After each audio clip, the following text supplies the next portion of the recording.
latite. Why does it get darker at the bottom? Yeah, so that's the quenching that I touched on last Friday. So any rock, the finer grained the constituents are, and it'll be the same minerals. The finer grained it is, the darker it looks. You occasionally can, if you really quench the magma fast, what will you form? Glass? Yeah, you might form glass, and that's darker again. I don't think we see glass here.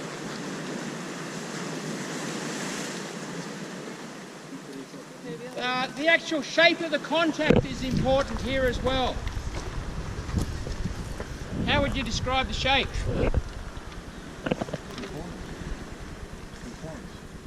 Yeah, it looks pretty conformable. It's pretty planar.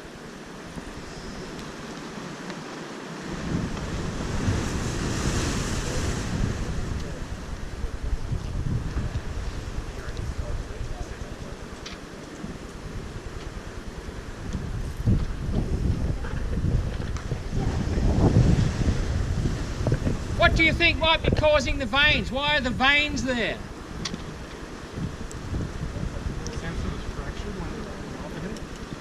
Yeah, now I've already said that they're calcite. There was just a suggestion up here that the sandstone's been fractured. What fractured it? Moisture content? Yeah, I was going to say, it's probably not just the weight of the magma. Someone mentioned moisture content, sorry. Weathering's more recent. This probably happened at the time the latite was in place. Yeah, so you're driving. If there was any moisture in this sand or sandstone, then that moisture would have been driven away. So the heat drives the moisture away. Okay, that's probably what's fractured the rock underneath. Okay, and when you fracture material like that, remember you're driving the fluid away, so the fluid is going to escape in that direction, and any fluids in rocks or sediments are going to carry solutes in them. Okay, and then they will precipitate, and in this case it's precipitated as calcite. So there's fluids involved. Where have the fluids come from?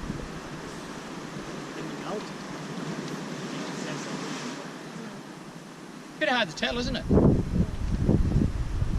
Could be from the latite, could be from the sandstone itself. Could be some dead things in there, like there could be dead, like planktons and things with shells. Yeah, or it could be just saturated still. Okay.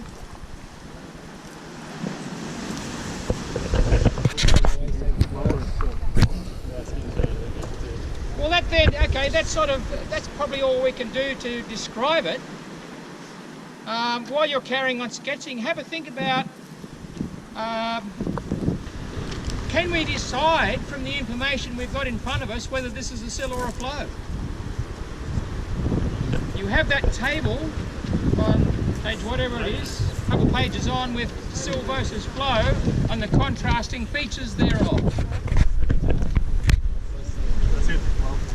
One of the real telling points is, because this thing's releasing heat, you metamorphose, or I think it's referred to as bake, the rocks on either side, and the calcite veins are a good example of that. If you were to look at the sandstone very close to the contact, you might see some effects in thin section of that effect of the heat. But we can't use that as a diagnostic feature here because we can't see the top surface. You don't see the top contact or the rocks above. Now there's a stack of other features there as well. I haven't got it in front of me, so I mean, give it to you. Can someone pass mine? Thank you. No worries.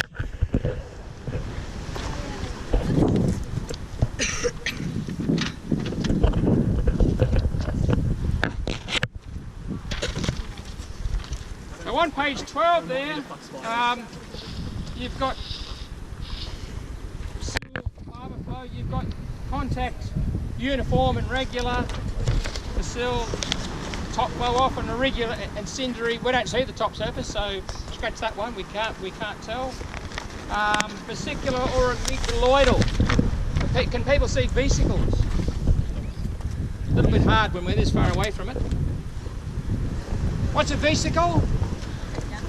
Yeah, it's like a remnants of a gas bubble in the magma. An amygdaloidal is just a vesicle that's been filled in with secondary minerals. Okay? We can't really see that here, so that's not a telling point either. Grain size, again, that's determined by the cooling rate. Okay, sills and flows can be very similar grain size, particularly small sills. The bigger the sill, the coarser the grain size will be. This stuff's pretty fine. Again, you can see the grain size of it in front of you. People, in fact, I can see some of these big feldspar phenocrysts here, up to a few centimetres long, but the ground mass is pretty fine. So again, that doesn't really necessarily lend itself either way. Remember, the bigger crystals may have formed prior to emplacement. In fact, they probably did. Weathering of upper surface. Bum bum, we don't see the upper surface. Forget that. Metamorphoses upper and lower. Bum bum, we still can't see the upper, forget that point. Stringers or veinlets may penetrate both overlying and under recycle. Oh, this is getting repetitive. We don't see the overlying rocks. Fragments in adjoining sediments versus no fragments in adjoining sediments. Can you see that at all? Can you see fragments of the ingenious rock in the sedimentary rock underneath, and vice versa? Again, one of the critical words there is may. Okay, base may be highly irregular. This one looks pretty regular. So, do you think we can make any conclusion here? We can make an assumption. You can make a wild guess and an assumption. And some people said to me that some people have got a gut feeling that it's a flow. You might be right, but you might be wrong. Okay, so the upshot of looking at this outcrop is we need more information.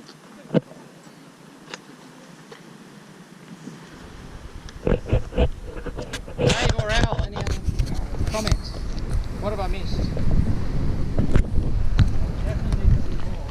Yeah, we need more information.